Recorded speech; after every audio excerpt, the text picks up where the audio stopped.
Bili sila ng maramihan. Oo. Happy New Year. Sister-in-law. Mas mura po. Mas mura ang Raquel. Pero, yan, si Ka-Evelyn, sipag magkano? Week.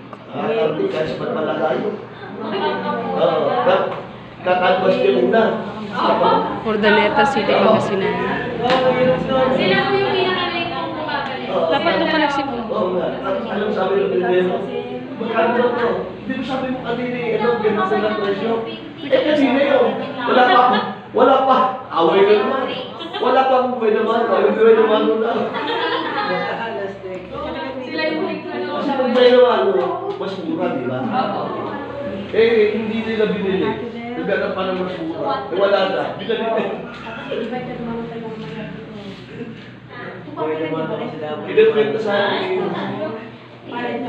Tita Beth, rest in peace. Pag namamaling kayo sila, balik nila yun, namamaling yun. Tita, rest in peace. Lapit natin malupong din yan. Oo. Di pa natama. Di lalapas ng isang araw. Gawin. Di ba handa siguro?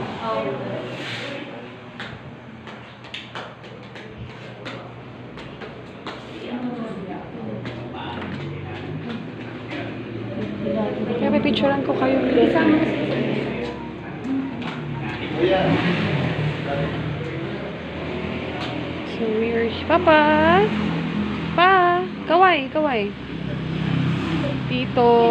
Tito, kaway. Julie. Ayan. So dito tayo sa... ang pangalan ng funeral homes. Enriquez Funeral Homes. Hindi na mabasa, guys. Anyway, yun yun. Bye!